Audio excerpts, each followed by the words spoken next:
What? Hey, man. We groovy? Groovy.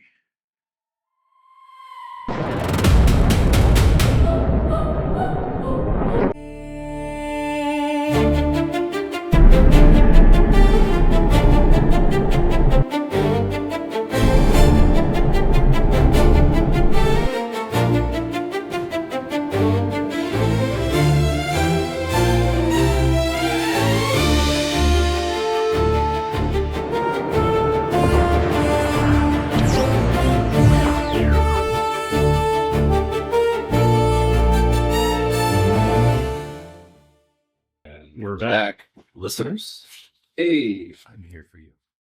Roz, could we take our first caller? Oh, wrong show. love this show. Right. I'm Dr. Fraser Craig. I'm listening. I am listening. We already I had to take okay. Kelsey Grammer. An aside here. You guys should do the news.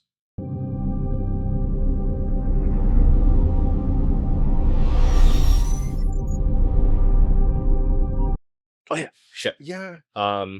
Hey, first thing on the news. I made this short and sweet. It's Friday the 13th. Literally. Second one we've had there's nothing else. It's just a bullet. This is Friday the 13th. I thought it's a lot of paper to use for just this one. For just the one bullet. I know. I Yeah. about 6 sheets. It's weird. 6 blank sheets. Nah, Friday the 13th. We're back again. That last Friday the 13th, I watched Friday the 13th, and it was kind of an experience. It's very nice. Mind you, this is the second Friday the 13th of this year so far, and we're only in March. February, yeah, we have it last month. I used the Gregorian calendar, and there's another Friday the 13th. I believe it's in November. So that's 3 in this one year. What does that mean? I have no idea.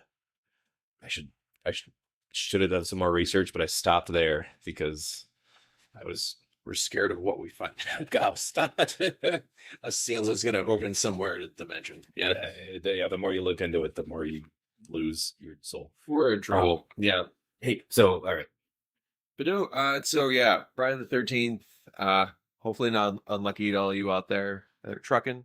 Just keep doing that. And if it's unlucky, then well, you got tomorrow. It's another day. It's the 14th. It's the 14th. It's the 14th. So some happy news coming up. Project Hail Mary, Comes out in the movie cinemas next week. a book you and I have read. That Cecil Cecil has read. We've all read it. And The Martian seemed like a miracle because it was something that you and I had talked about. I think before the movie had come out. Oh yeah. About Yeah. like Andy Weir, awesome author. Mhm. We hope it's okay. And early reviews are suggesting that this movie actually has the sauce, that it works. I can't tell you how relieved I am. It gives me literal chills. My erector peelies are standing on end. Oh my god! Theories. Oh wow, listen to you, all sciencey. No real sciencey in this bit. I gotta get sciencey for talking about space, space and stuff. But no, Cecil knows. Cecil no, Yeah, he does know. he's all about the science. All about that stuff. All about it. I can't wait to see it. That might be a Friday or a Saturday.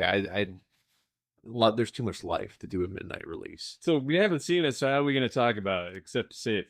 Glowing reviews. Glowing reviews. I mean, it's a great sign. I mean, So far, yeah. I mean, my note says that because it's only critics that have seen it so far. It's got a 95% Rotten Tomatoes, and you know how critics are about movies. They're usually like, these movies are terrible. it's either a 95 or like a 35. Okay, so It's like most days. question for you. Most movies. Yes. Compared to there's Europa Report, Rendezvous with Rama, and the Three Body Problem. I know you love the Three Body Problem. I do. Okay. Very much. Yeah. Yes. Three Body Problem, but that's a series of books, and we're talking about one movie. I don't know. Yeah. I think Three Body Problem is a really cool. It's terrifying. I mean, yes, that's more of a yeah. what do we call it, like high concept, like sci-fi. But it's all science narrative. You got to see him get all sciencey up in this bitch, and that's very science. It is very scientific. Now I think Project Hail Mary, and Andy Weir even says this. Like he consults people when he's talking about stuff, but at the same time he wants to make a good story. Oh, yeah. So some stuff it sounds cool and it looks cool, but it doesn't.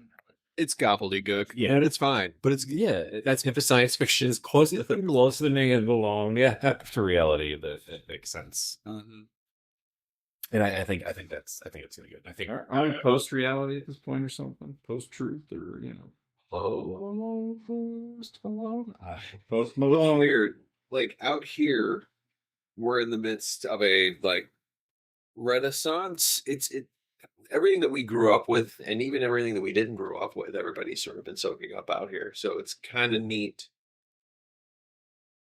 to see that there's something that harkens back to the kind of movies that we used to make, which is what I've been reading a lot about the film Project Hail Mary. Is that it's like the films that Coming full circle. I like the Spielberg-esque kind of feeling, the E.T. and the Goonies, and just seeing something different, even though it's gonna be like a CG fest of craziness, but whatever. a lot of practical value. Yes, yeah, Rocky the Morning, Chrisman, yeah, Rocky, you're right. It is very practical. Obviously, there is CG, but Of course, there's no way you can make this movie without CG. I mean, they didn't actually go into space, not like freaking Tom Cruise. We don't know that. you don't know. We all know that true. So let me ask you this though. Yeah. Here's what I'm worried about. What are we gonna do post Spielberg, right? Because he's thinking of retiring pretty soon. And we have Lucas is retiring basically. Scorsese said he's got one film left in him. Francis Ford Coppola. They're all these big directors are retiring. Where are we going to go? I think there's a lot of newer, younger directors, but they do things very differently. Yeah. Well, So, unfortunately for a lot of younger filmmakers, if you want to get to the level of Spielberg, you have to watch everything. Like between Spielberg, Coppola, Scorsese, I mean even PTA, Fincher. These are filmmakers that literally will watch everything from Japanese cinema from the 1950s to movies that came out a year or 2 years ago. When you watch everything and have a concrete understanding of cinematic language, they're watching back alley plays in Thailand. Everything. They're watching everything. they are on the pulse. Yeah. They really are.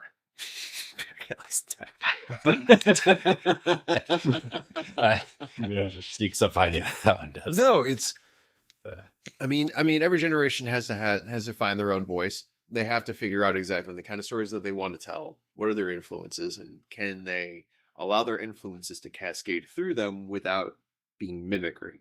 Everybody thinks that, for example, Tarantino is a great synthesizer of techniques from 70s, 60s, and modern day, and he throws it into a stew, and it comes out more times than not something that's very fresh and original. But that is as easy as a lot of people think that is. That is extraordinarily difficult, because you have to be able to do that whilst at the same time being able to have your own voice and maintain originality. Like Pulp Fiction is, for example, a ton of stories boxer down on his luck. Gotta take the boss man out for dinner, and all of these old tropes that, back in the 50s were, they had all these pulp. It was all pulp and noir and everything else. A lot of fiction. A lot of fiction. A lot of pulp. Pulpy fiction. Which might be where the title came from. Yeah. But be able to do that, and to make, everything from Kiss Me Deadly with a briefcase where we don't know what's in it. It could be Marcellus's soul. It could be gold. It could be anything. The MacGuffin is for the audience to be able to put within it what we think it is. And that's something brand new out of all of these tropes coming in. So I don't know how many of these younger filmmakers have that in their bag. There are some exciting young filmmakers. Yeah, we got some good ones. I'm just saying, Yeah, It seems like there was a whole bunch of really good ones that came through, but it also didn't cost $300 million to make a blockbuster. well, that's the film school generation too. Like, I mean, they came out of a Hollywood where like the Warners and all the people that created the studio system were retiring. So big lavish movie musicals weren't working. I mean, like Paint Your Wagon was a massive, massive movie. It did absolutely nothing for the box office, but Easy Rider in '69 absolutely did. So I think we are coming to that point where the old stories have, quote unquote, have died. And now we have to have a generation of filmmakers that have new stories to tell about what's going on in our modern day, or maybe stories of the past. They can be put through a prism of the way they see the world in the modern era. I don't know who that is. Somebody just needs to be as like batshit crazy as Tarantino and on drugs, and we'll get something. Well, there's a pair of filmmakers that I think fit that bill. That's the Filippo brothers. I think I that's thought you were gonna say Mike and Justin. I was gonna be like, wait, don't do that many drugs. we're not that high. No, they got their start on YouTube. Just making shorts, like fight choreography and everything else. They're insanely talented, and they made, for me, two back-to-back bangers in Talk to Me and Bring Her Back last year. Which Bring Her Back is the most insane possession film I've ever seen. They're a bright spot, and I'm really excited to see what they do next. They're 2 for 2. Another young filmmaker, Sorry Baby, Eva Victor is her name.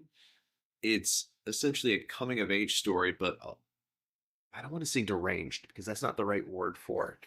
But it's way more grounded into what exactly is the thing that Gen Z is facing in a world that clearly doesn't feel like it has space for and whatnot. In a world that doesn't clearly have the space for them, that gives not a shit, it gives no shit about whether you have housing or food. Right. Yeah, make sure you filled out your paperwork correctly. So Insurance, fuck you. So Don't think so. that question back to Project Hail Mary. So the reason I asked the question is so it's awesome. Do you think these directors that get these sort of, scripts that are designed to be blockbusters, do you think that's something that's the direction we're headed? So it's the scripts now rather than the directors? See, I don't think we have enough good scripts that are being greenlit to be able to create a kind of modern filmography that can match what the Spielbergs and So you're thinking there's good scripts out there. oh yeah, They're just not being like they're being made. studios are sticking to the stuff that we know this is gonna make us. Yeah, I'm on it. yeah, remakes and series, but stuff that I don't think is going to work all the time. I mean, we know the problem with the different DC and Marvel, and it's just Recycling. Star Wars, Star Trek's sort of dying. I mean, it's amazing. It's dead on the vine. because there aren't really a lot of really large IP kind of things out there.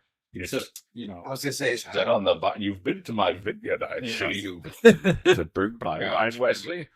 Shut up, Wesley. Shut up, Wesley. no, I mean, like when it comes to franchise filmmaking, it's still very much alive. Like I said, we're getting a Super Mario Galaxy movie. I mean, Greta Gerwig has gone from Barbie, which should not have worked at all, and now she's doing the Narnia movies. So, which I think the first one of those is coming out this year, if I remember correctly. Really? The Magician's Nephew, I think.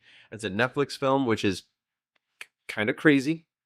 The Magician's Nephew? They're starting with The Magician's Sounds like a VHS tape I found at my parents' house. That's like a double bill. Like, I don't know if I want a butter solution. I want to watch this. Is this a? Probably don't. It's not good. But no, so there is IP out there that really good filmmakers are mining and sort of just making their own.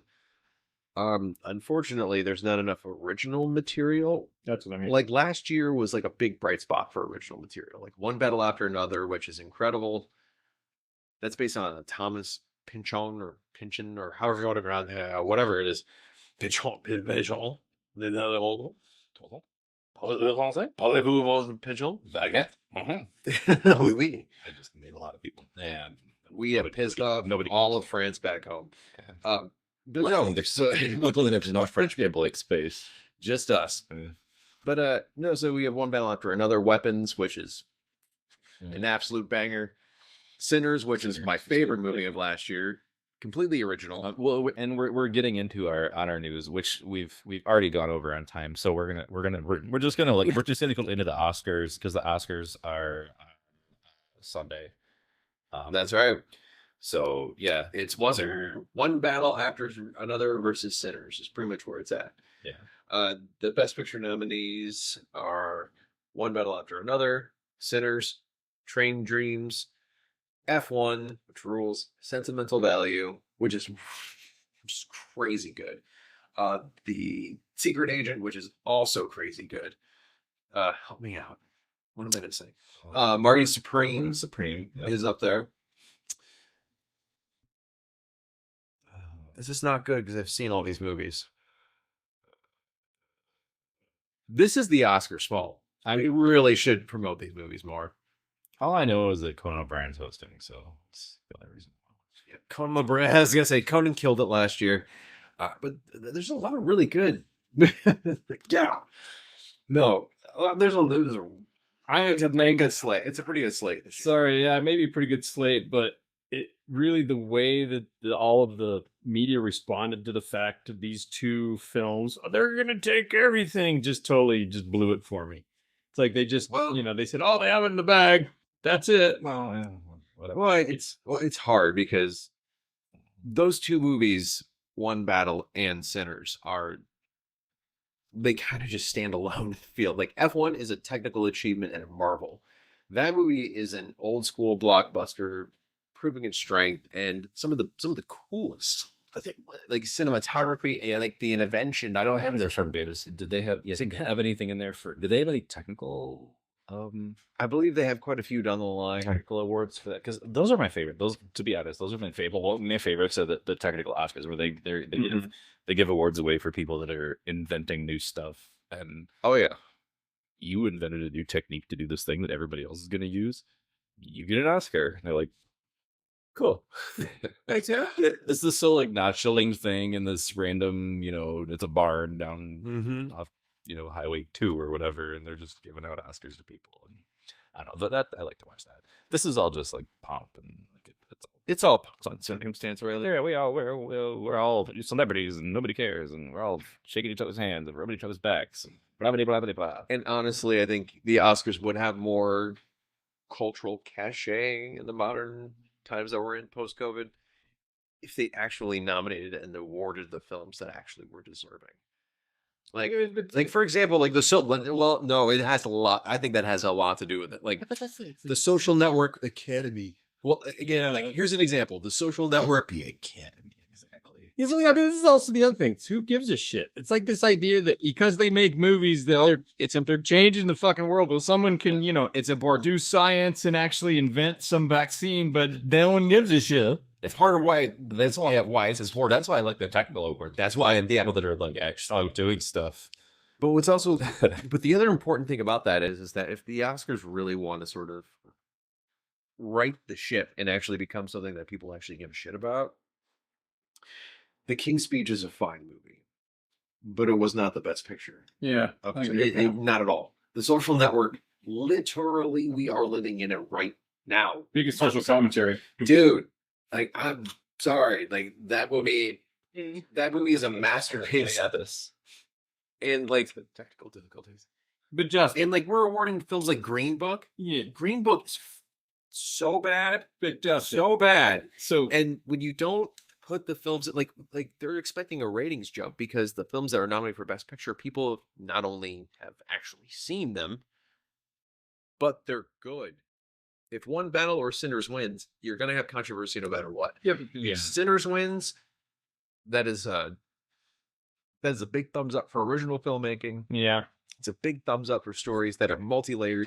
It's We're gonna put a pin in this Yeah. because for the sake of time, we could talk about this forever. We're not even. We're gonna skip our new Xbox. We're gonna skip our. I want to say one thing though. So this is the Oscars for me. Actor says something stupid in an interview. Twitter X bullshit explodes. People demand apologies, and then award predictions shift based on the way the wind blows. That's what bothers me. It's not on the art. See, that is It's. I mean, but that's what goes on. You know, but that doesn't bother me at all. You want to know why? why? All of that is meaningless. Like, okay, Oscars 4 years ago. I know the controversy that was surrounding the Oscars of 4 years ago. The old Do you? The old tweet. No, it wasn't old tweets. But do you guys remember? Do you guys even remember the Oscars? I don't remember last week. You tell me. Strange for an AI. I get it, but That was the year that Everything Everywhere All at Once swept everything. Okay. what was the controversy? The controversy was that, this is a film. It's a serious film. This is Because it's an I'm science fiction finally won at the Oscars. Great movie. And it's a great movie. Yeah. Because it's science fiction, but it's emotionally resonant.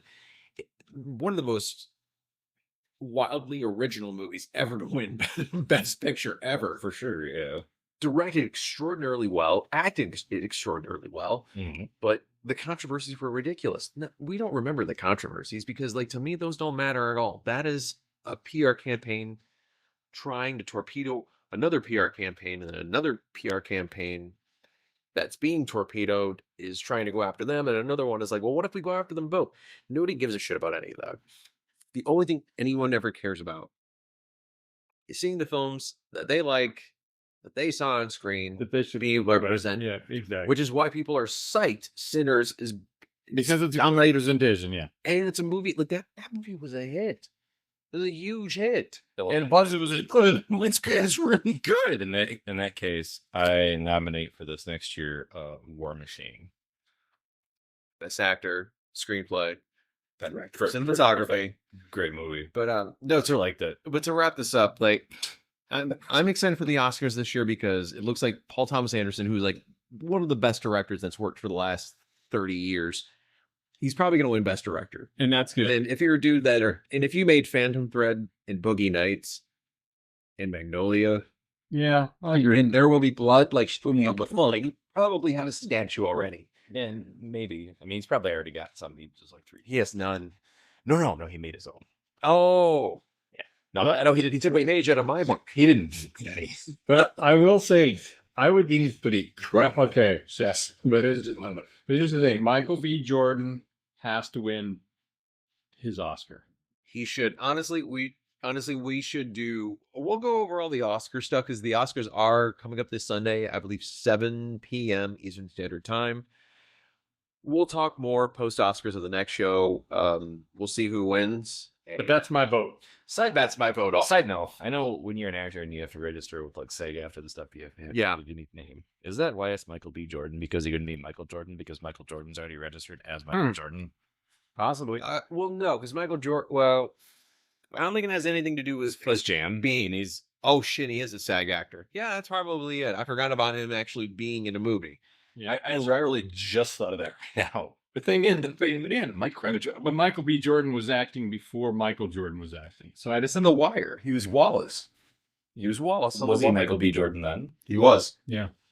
I'd have to see if Michael Jordan And was MJ was anything but like I don't know. That was like completely. But no, we'll go over all the Oscar stuff once the show drops and the nominees. We get the winners and everything else, and we'll give our take on that. Yeah, and we're gonna move on to our main theme, our main event for today's show, which you would think that the news would have been the main event, but it's not.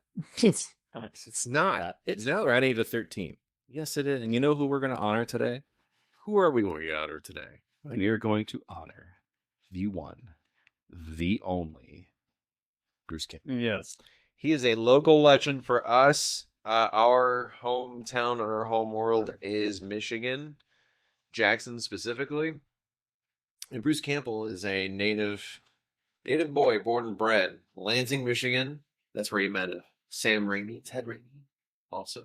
And they became friends. He became friends and decided to start making films together. And Look where they As the legend has it, some of them went on to make things such as Spider-Man and Army of Darkness and Darkman. Darkman and The Gift, things. A Simple Plan, which is a very underrated Raimi movie, but we really want to show some love to Bruce Campbell. Not too long ago,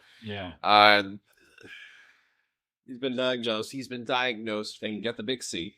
but He wasn't specific. He said it's not curable, but treatable, which is I'm betting prostate. that's exactly 100%. Yep, that's just.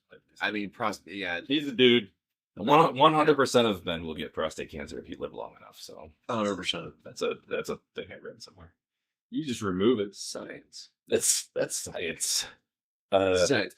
But no, I mean, Bruce Campbell has been in our lives. I mean, just aside from him being a Michigan guy, he's been in our lives forever. Sorry, as long as we've been alive. I was like, Mike? What was your first instance with Bruce Campbell? He was the first thing you see? Because I was probably too young when Evil Dead and Evil Dead 2 came out, so I didn't watch those until probably Early teens. so late 90s, early 2000s. So my first like really intimate dealings with the BC was Briscoe County Jr. The BC. Oh, Briscoe. Briscoe County Jr. was hell yeah. Was my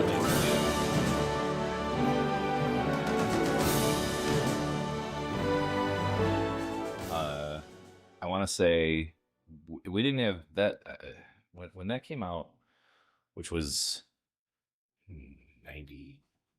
Evil Dead? No, Briscoe No, County Jr. Briscoe County Jr. 93, 94, something like that. Right around there. Around there, I don't know, roughly. We didn't have cable. I think I watched it on like UPN or something. It was on Fox. Yeah. It was not Fox. So like, whatever. Well, I had the one season, which back then one season was 20 some episodes, so we did get a solid one season of Briscoe County Jr. Mm-hmm. We didn't get a lot of answers for things that happened in that season. Don't know what they're doing with the orb. The orb was The orb, Mr. Orlando. don't know what they're doing with the orb. Introduced it in the pilot episode, and it's got mystical magical powers. Gives it strength and mortality, essentially. Yeah, allude to it being some sort of. Sounds kind of misogynistic to me, but okay. It was an orb, and then it had long, shiny phallic shaft, just orb you would pull out of the orb. Very masculine. Yeah, Yeah. It's a boy orb. it was definitely a boy orb. Yeah, it was. So that was my first introduction, and then of course the whole Xena and Oh yeah. Hercules arcs. That was my introduction to Bruce Campbell. Metallicus, right? Ah, you've heard of me. Hey, small world, huh? Oh, yeah, have business here? Everything seems to be closed. Yeah, say, how'd you like to grab a bite to eat? I know this great little place. You and... Oh, come on, Xena. It's just a lousy little ruby. It's not even worth talking about. They won't even know that it's gone. Look! The ruby! It's gone!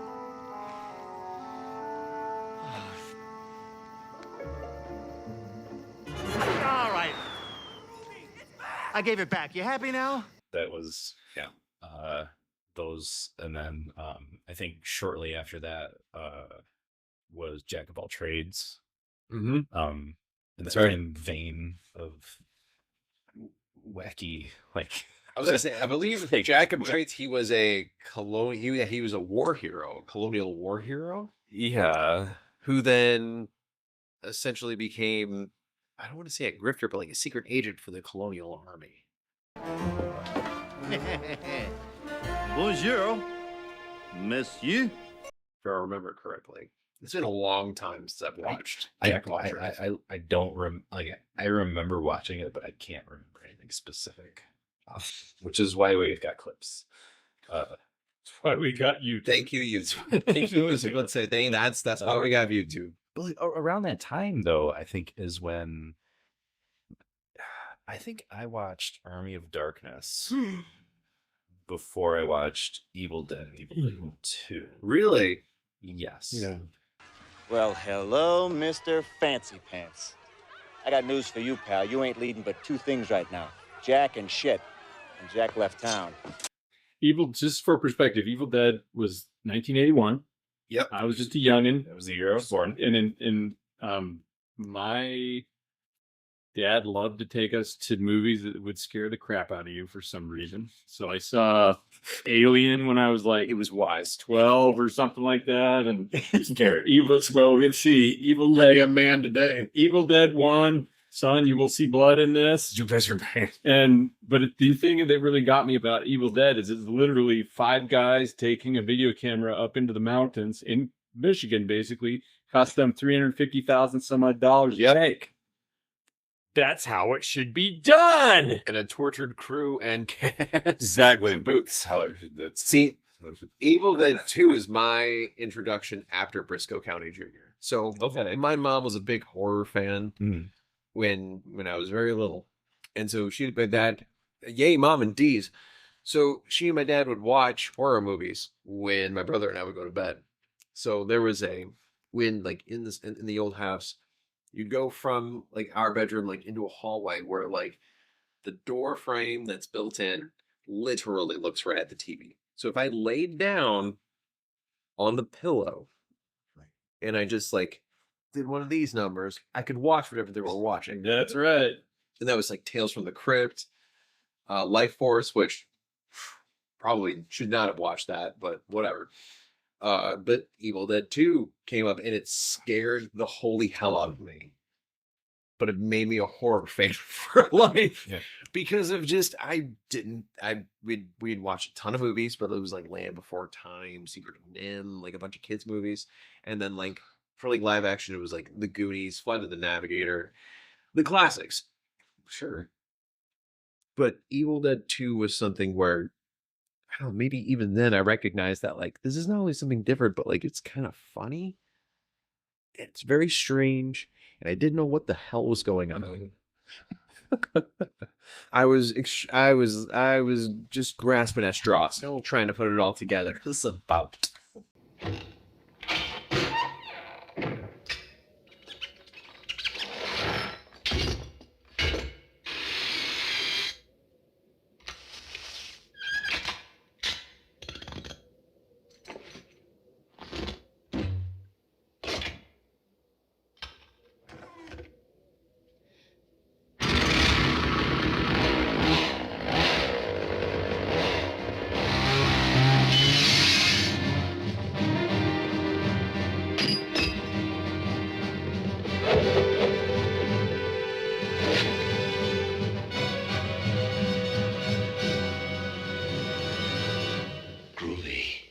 But then I watched it. I was like 14, 15, and I watched it again.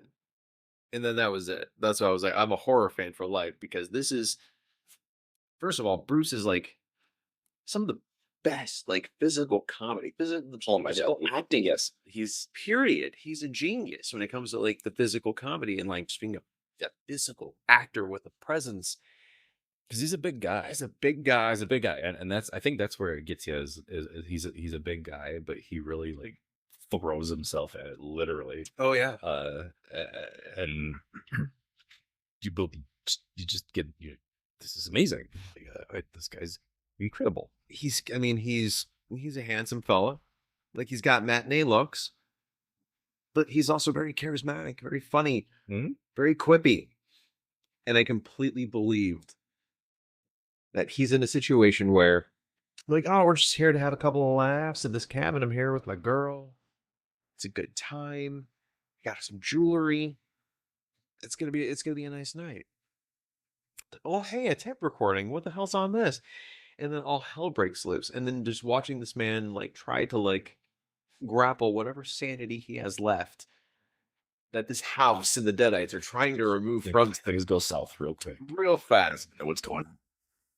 There's a believability to his performance that he's not physically goofy enough to where you're taken out of it.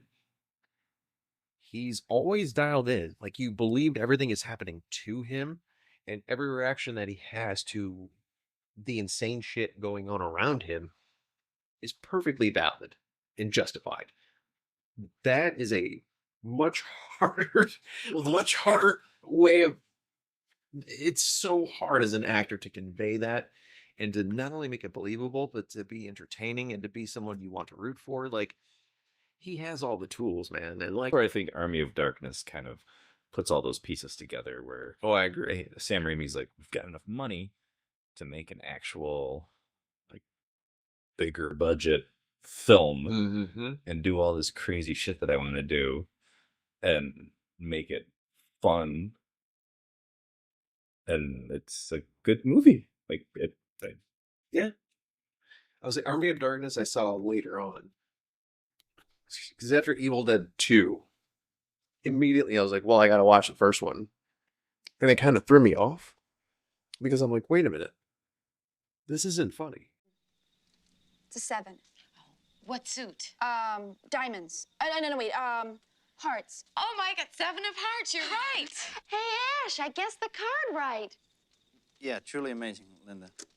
I don't know, but I think it's really some sort of extra sense or something. You know, like ESP. Okay, try this. Okay, it's a 7. I don't believe it. Of spades. Queen of spades. 4 of hearts. 8 of spades. 2 of spades. Jack of diamonds. Jack of clubs. Why have you disturbed our sleep? Awakened us from our ancient slumber. You will die! Like the others before you. One by one we will take you.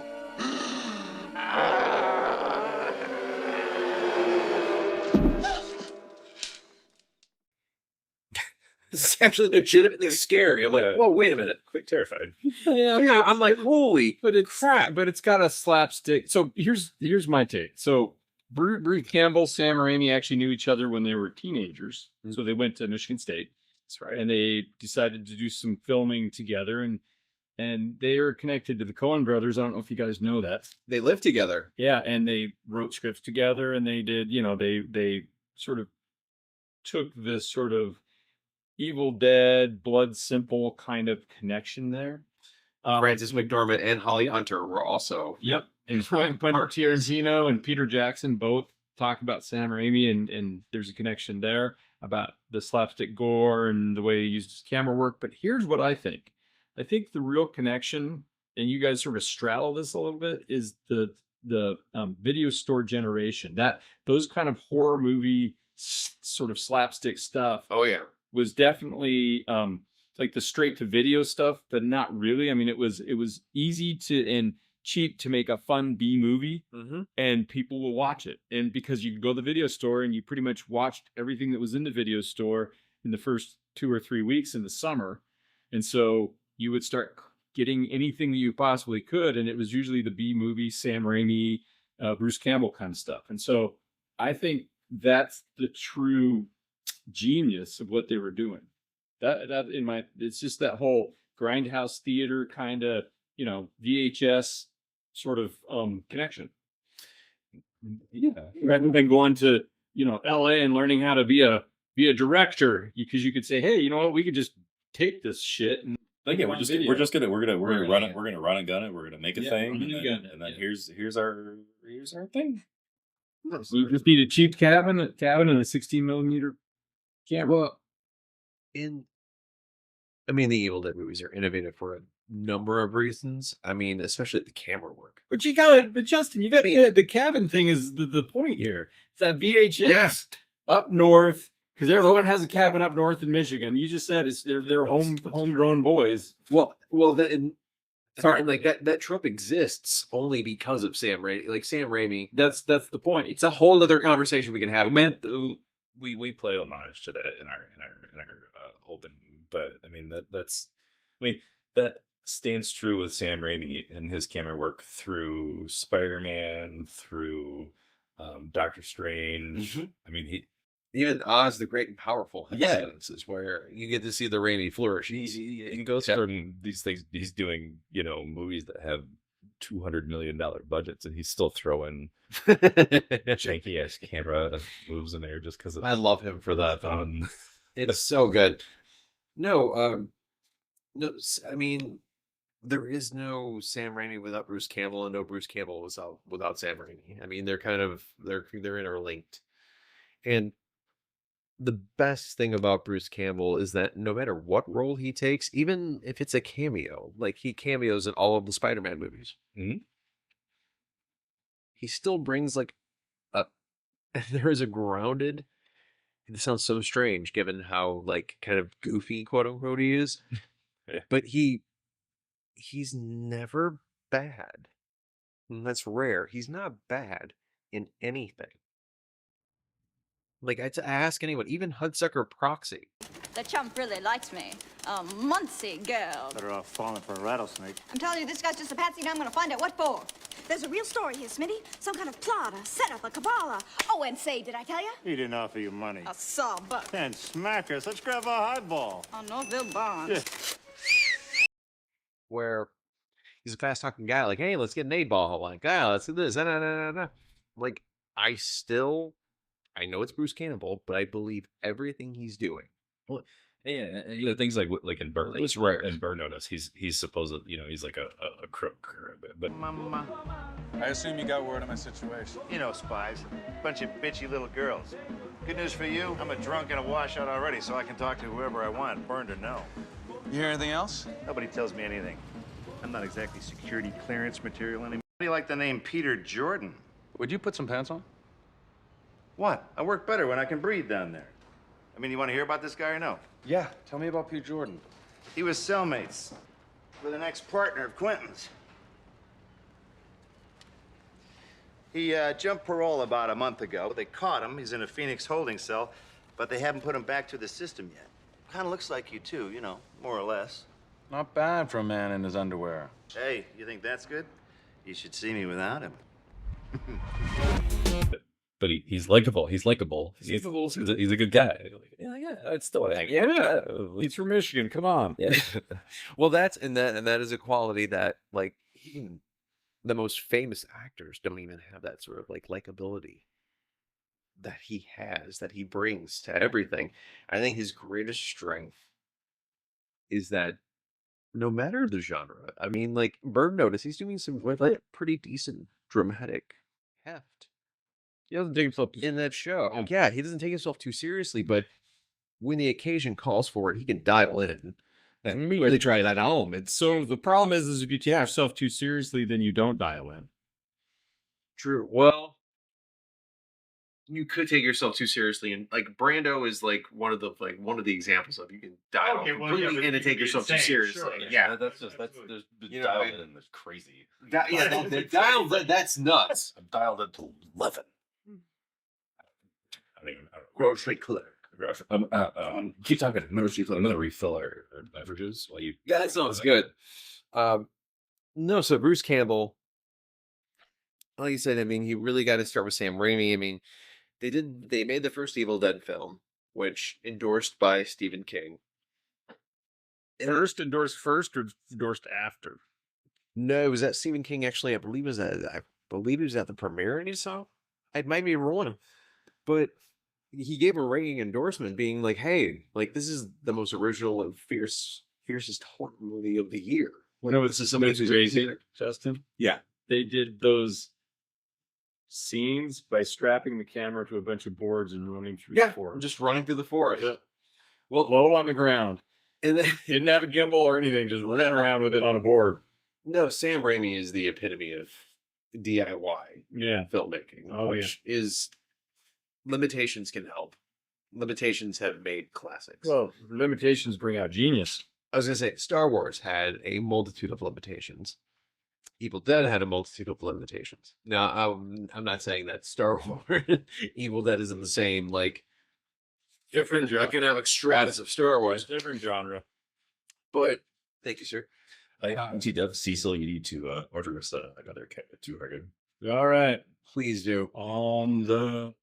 But no, thanks. But no, just speaking personally, my favorite thing about Bruce Campbell is that every time I see him on anything, I'm just excited to see him. I'm just excited that he's there. Well, and so he recently wrote and directed his own movie.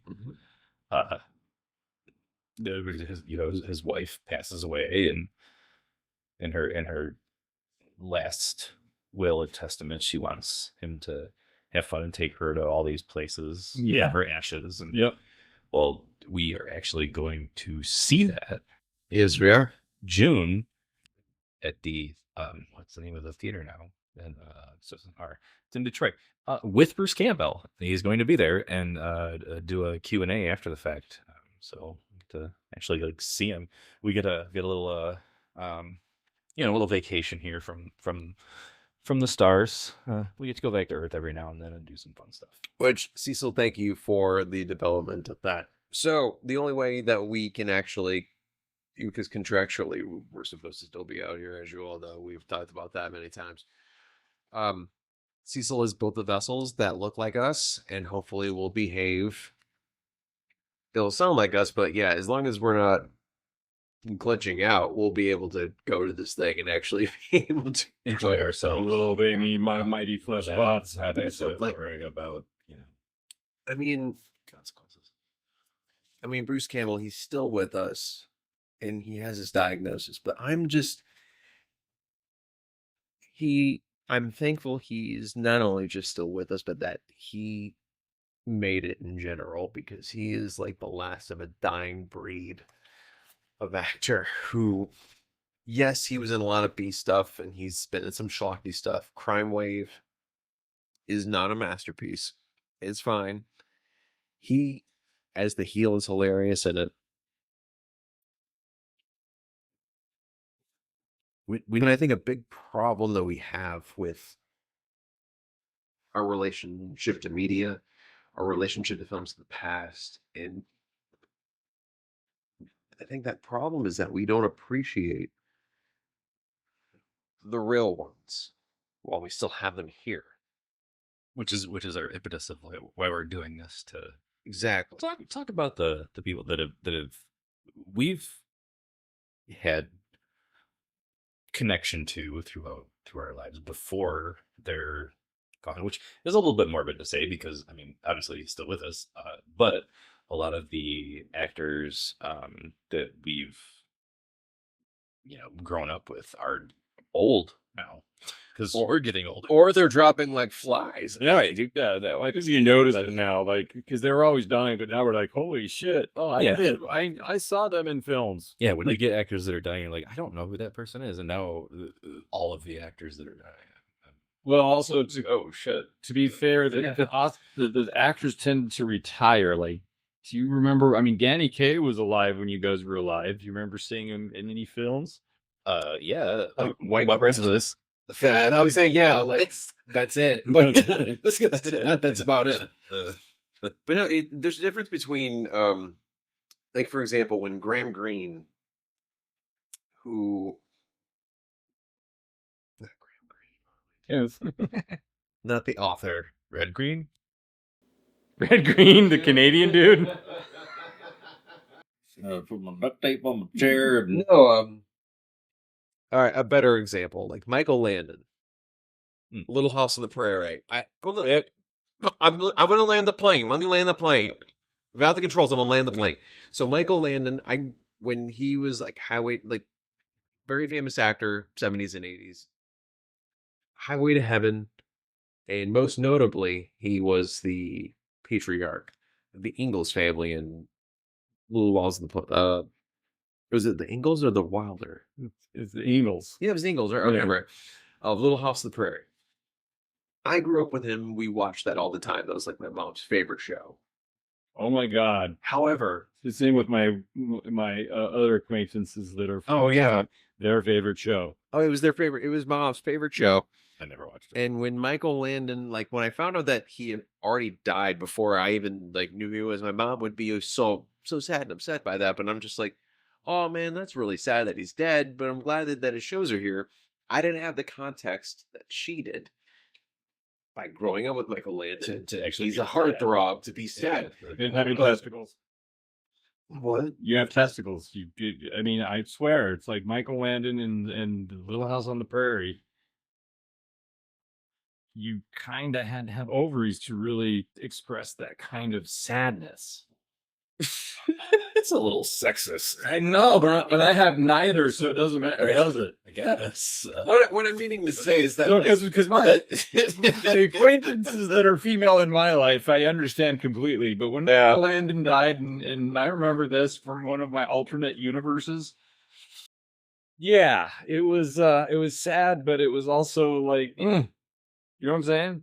No, well, there was no content. Like, I didn't grow up with Michael Landon as he was alive. I was just like, oh, hey, it's a show where they like churn butter and have conflict out on the prairie, whatever. And I'm sure there's mom not her leg off. I'm gonna agree. It broke down. I'll get down. 25 seasons do they churn butter and have problems. they have problems. They have problems churning the butter. I don't know how many seasons though. The show's cool. I never watched it. There's like 8 or 9 seasons. It was a very popular. Well, you never watched Little House on the Prairie? No. What? Believe that. No way. No way. No, I never watched that show. Well, that's crazy. Or maybe I did, and that's partially why I can't remember most of my childhood. Oh, fair enough. But but for me, like growing up with like my Michael Landon was most recently Robert Duvall. Okay. Yeah. Robert Redford. Yeah. Diane Keaton. Like, these were actors that like the 70s is the greatest era of American filmmaking, period. So that's when they came into prominence. 100%. Like there's no other decade that has an equal. The closest is probably the 1990s, followed by the golden age, and then the 60s. 100%. Okay. 100%. Like we don't have. Okay, here we go. Side note tangent, real quick. We have no blockbusters that have come out in the last 15, 20 years that are as good as the ones that came out in the 70s. And I'm talking about Star Wars, Rocky, Towering Inferno. We have not made anything nearly as good as any of those. That's subjective because the box office numbers would disagree. Actually, with inflation, the box numbers would agree with me because this movie is made more. Thank you. No, I think even if you work inflation, the weight is still on point. Followed by Starlight, Rockies and on 20. Michael Landon for Justin's generation, which would be James Vanderbeek, Heath Ledger. Heath Ledger, there's one. Robin Williams. That's Robin Williams definitely as well. Yes. But Chadwick Boseman. Yeah. No, Chadwick would be one of those. But so not having that context with Michael Landon. That's just those are on that context. Those are all great. Those are all awesome, but they're not Michael Landon. They're not. If you've seen Highway to Heaven, you know what I'm talking about. No, I did watch Highway to Heaven. That one watched. Yeah, that one you watched. Just say it. Just not the Little House at the Prairie. So when the news came out about Bruce Campbell, I immediately, even though it's not curable but treatable, so we'll have him for a little while longer, it still hit me like a ton of bricks because there was no time in my life and the entirety of my existence that I didn't know about Bruce Campbell and didn't see Bruce Campbell in something, whether it be in Spider-Man or Sam in Burn Notice or Ash again in the Ash versus Evil Dead TV series. There was never a time in that show's fantastic. But there's never a time in my life where I haven't had Bruce Campbell in the center of things, being a fan. So as we get older and we're in the stage of life where our cinematic heroes or people that we enjoy watching on screen doing what they do are leaving us, it just, I don't know, just kind of hit me like a freight train where it's sad, but it's just kind of like we need to really appreciate them while they're here. Because a lot of people, even people who doesn't even know about Bruce Campbell, It's like our American Pie. Yeah, Justin. Yeah. Are you feeling immortality? Oh, not at all. I can't wait to go. I just want to see my boys grow up, I mean, seriously, no, it sounds like you're feeling your mortality because you're like, these people are close to dying and they're a part of my life. I plan on living forever, so I ain't really worried about it. I do live forever, so I'm gonna. Yeah. We're gonna put the probes on the thing and upload the consciousness, and Do the thing. my mortal coil shall be sloughed off. But no, Bruce Campbell, he's given us a lot. I agree. I mean, like, good Lord, like, what should be talked more so than the fact that he is in Spider-Man and Evil Dead and everything else is the fact that he essentially was a crew member, a jack of all trades on maybe the most seismic ship, the Horror, in film history, especially independent film, because Evil Dead is an independent movie. Oh yeah. That ended up making the young dudes trying to get it done. Yeah. 29 million, 350,000 to make, 29 million coming in. That's like 5 billion today. That's like $1 trillion. Because of inflation, especially with inflation today. I figure inflation into things. That's probably the #1 movie ever. Figured if you figure in inflation, Just one Oscar, definitely. Yeah. Can we go retroactively give them all the Oscars? We're retconning the Oscars of the time. Yeah. Evil Dead wins everything. They win all 12 Oscars. I don't know. But I do have a question. Do you guys think there should be a series Oscar? You mean like an Emmy? Like an Oscar? No, for like multiple, like Star Wars, Empire Strikes Back. Like there should be one for. Well, they kind of wait until the end, like in Lord of the Rings. That's they went, but until the very end. But then that's just like the homage, like in memory of all of these great movies that we saw. Like there's not an Oscar. It's just Well, there is one, but like, in my opinion, Chicago is a fine movie, but The Two Towers absolutely rules. It's my favorite Lord of the Rings movie. It's the best Lord of the Rings movie. I'm sorry, Two Towers should have won Best Picture that year, and Return of the King should have won Best Picture the following year. Like, this is like, what are we doing? What are we doing? Fair enough. Like, that's ridiculous. Like, Chicago is extraordinarily entertaining. Sure, the best of Richard Gere. Awesome Renee Zellweger. Queen Latifah rules. Catherine Zeta-Jones won an Oscar for a reason. She crushed that movie. Mm-hmm. However, it's not anywhere in the realm of being considered to be better than The Two Towers. Give me up right. Hall of Fame man just seals the deal for me. Doesn't matter. Five more, man. All the way. Best visual effects, best screenplay. No, but yeah. I mean, series.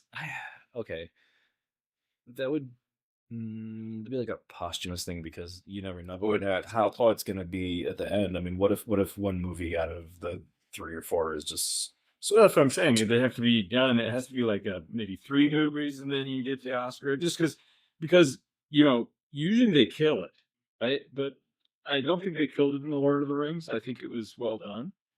Oh no, I think they killed it. You think they killed it? Have you watched The Rings of Power? Yeah. Yeah, the movies killed it. Well, that show is awful. I didn't kill it compared to it. I mean, yeah, no, that's fair. I could. It's terrible. I could probably act my way out of a paper bag in that scenario. What they did to Celebrimbor, I will never forgive them for that. That was some of the worst. That was character assassination. Dude, no, for real. Literally, character assassination. That's why it's funny. He would feel the presence of Sauron almost instantly and not be bamboozled. I don't want to get into it. That's too much. Bamboozled. Oh my god, it's so stupid. It's as long so as stupid. War Machine gets nominated, hey, I'm cool with that. Just want Reacher for best actor. I just want Reacher to get this. That's like we're just straight up playing that shit. It's just Reacher. But no, Bruce is I mean, I love him because he's a local guy, but I love him also because no matter what he does, he just seems like a real dude. Whether he comes off prickly or whether he comes off as like, do you think I got to my sending or rude? Can I take my shotgun to this thing and have him sign it like boomstick? You think, can I take a shotgun? You might end up dead before you even get close. But sure. I mean, It's a small theater. It's a small shotgun. It's a small shotgun. if it was plastic and they could observe it, a hard maybe. Oh, it's unloaded.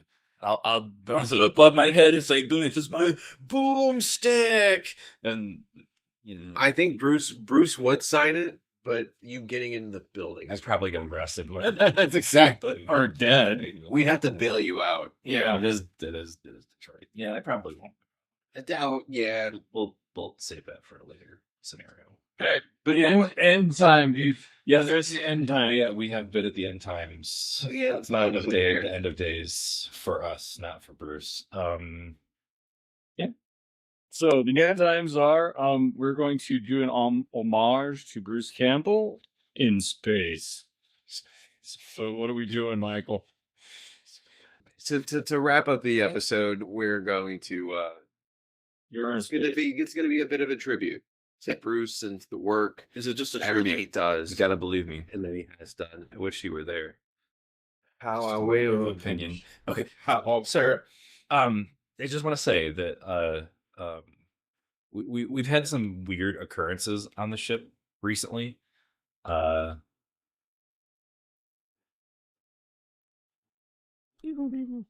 That that's a little weird. Can you Just keep your eyes peeled, and there is no continuity to our episodes, so keep that in mind as well when things happen. So with that, I think we're gonna sign off again to all you space truckers and space cars out there. You know what? Have a good night, have a good day, have a good evening, have a good wonderful whatever day it is in your time zone galaxy thing. Yeah. Very specific on prerogative. Keep on trucking. Keep on trucking. All right, we're gonna pass you off to the morning zone. We are finally finished with the late night / early morning block. We love y'all. Stay It's tuned. dark all the time in space. There. Bye bye.